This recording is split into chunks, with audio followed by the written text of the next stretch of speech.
Like a friend of mine usually says, Nigeria was named by someone's side chick. Yeah, we're talking about Flora Shaw. She was described to be the mistress of Lord Lugard.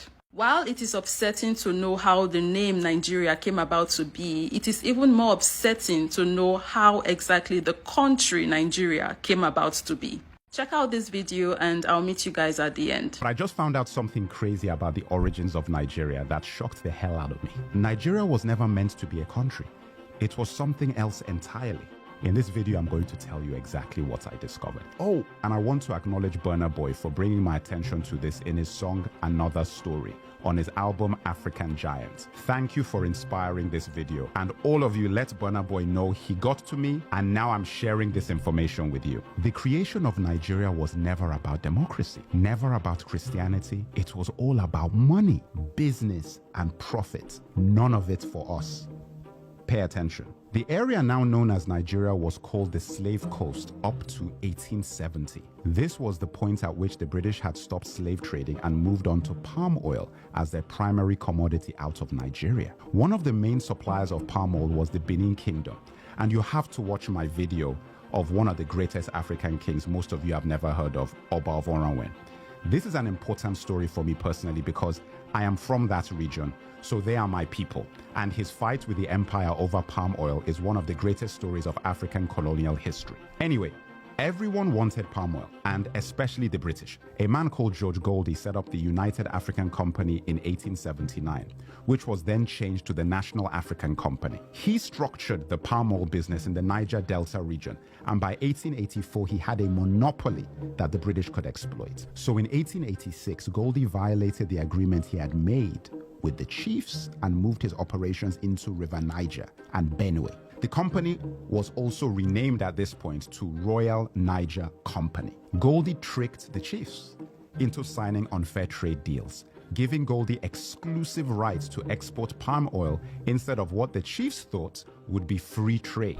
These contracts were written in English, a language we didn't understand, and based on laws that were not our own. Now guys, this is similar to something I learned when I was in university about the deals done with the Native Americans in what is now known as the United States of America. Very similar thing where deals were done in contracts in English with laws that had nothing to do with the Native Americans. There was a meeting called the Berlin Conference in 1884 to 1885, set up by Germany's first chancellor, Otto von Bismarck. This was where the colonial powers discussed how to carve up Africa and structure trade across the pieces of our continent that they would take. We were not a part of this conversation. The best way to think of this is like the NBA drafts.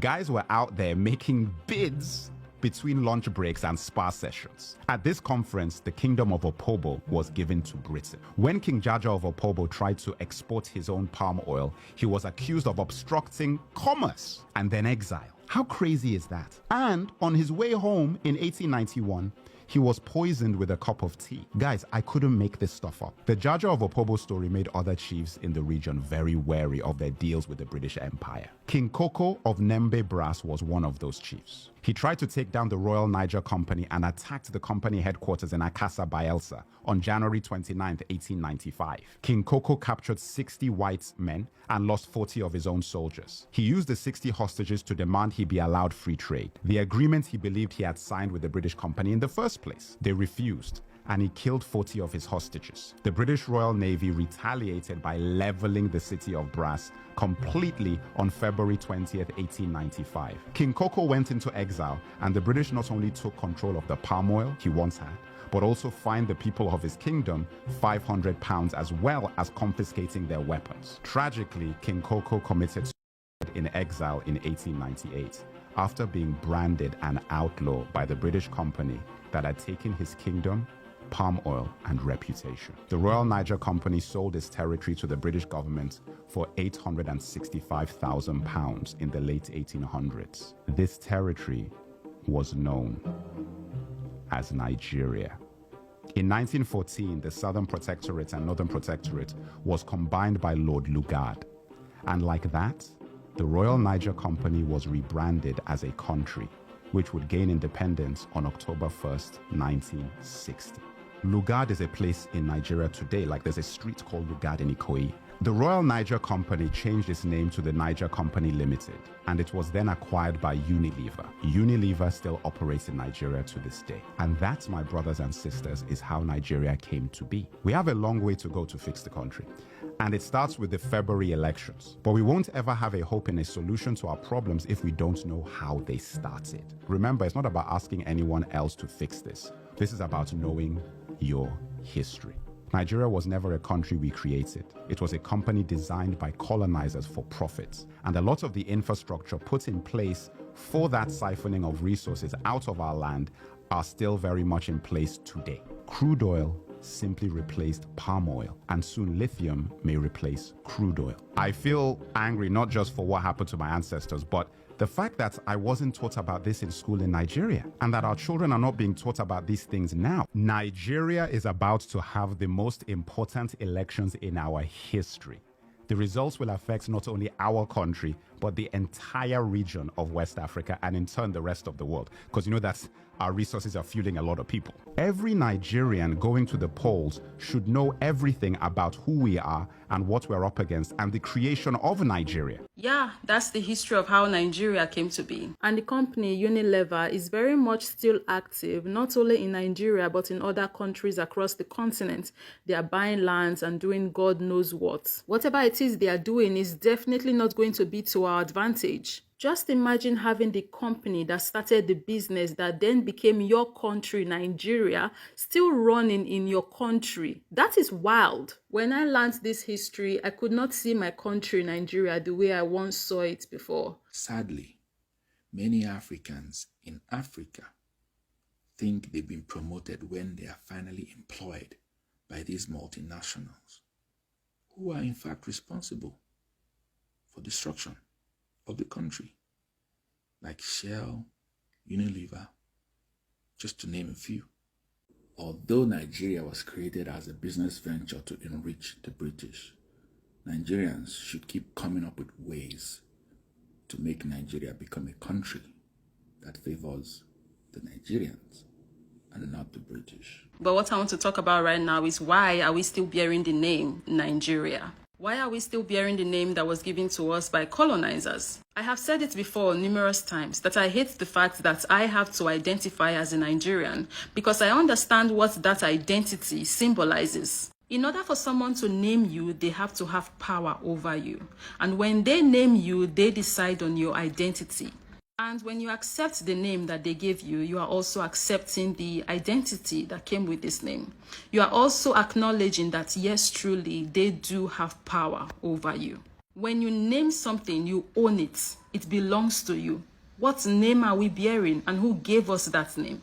The fact that we are moving around and navigating this world with an identity that is not even ours, an identity that we did not decide on, is insane. I am not Nigerian. I am an Esan girl and partly Urobo too. That is my identity. Have anyone ever noticed how our true identities have become our second identities? Let me explain. Somehow we become Nigerian first before we're even Ishekiri, Calabar, Hausa, Yoruba, Urobo, Ijo. Because when someone asks you where you are from, you don't say you are from Igbo land. You don't say you are from the Benin Kingdom. You say you are Nigerian. Your Nigerian identity is now your primary identity, and your true identity became your secondary identity. An identity that neither you or your ancestors decided on is now your primary identity. If no one else would say it, I would say it. That's messed up. If it were within my power, I would have shed the identity Nigerian off of me a long time ago. Don't get me wrong, I love my country and I love my countrymen, but the identity Nigerian isn't ours. If we must have a central name, we, the people, need to name ourselves and decide on our own identities. Guys, I know I went on a rant there. I was actually talking to Nigerians when I made that video. But you know, this is not an only Nigerian problem. It's actually a continental problem, right? This identity topic that we're on right now is a continental problem, as there are other countries in Africa that are still bearing names that were given to them by the colonial hoodlums, right? We have some countries that did change their names, good for them. Then we have countries like Nigeria and the other of them that, you know, didn't change their names. So it's this identity stuff that we have to deal with, right? Having people come to our own home and name us, that's insane, right? But when we leave the continent as well, we know that our family in the diaspora are dealing with the exact same issues, right?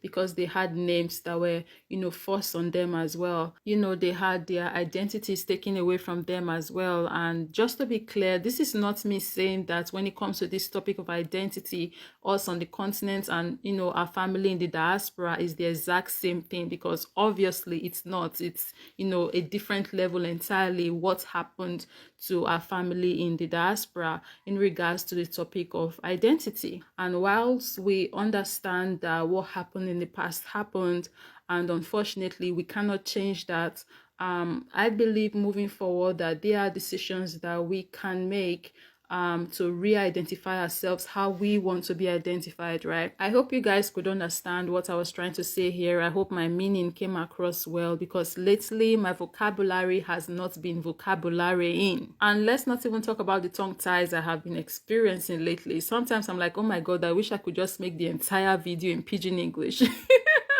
Because it's crazy. But anyways, guys, we've come to the end of this video. Yeah, that's it about Nigeria, the history, the origin of Nigeria, and who named us. It's crazy, it's wild, it's annoying, it's heartbreaking, it's sad, it's all of that, right? But we move. Yeah, we move. Let me know down below in the comment section what you think about this video, and I'll see you guys in the next one.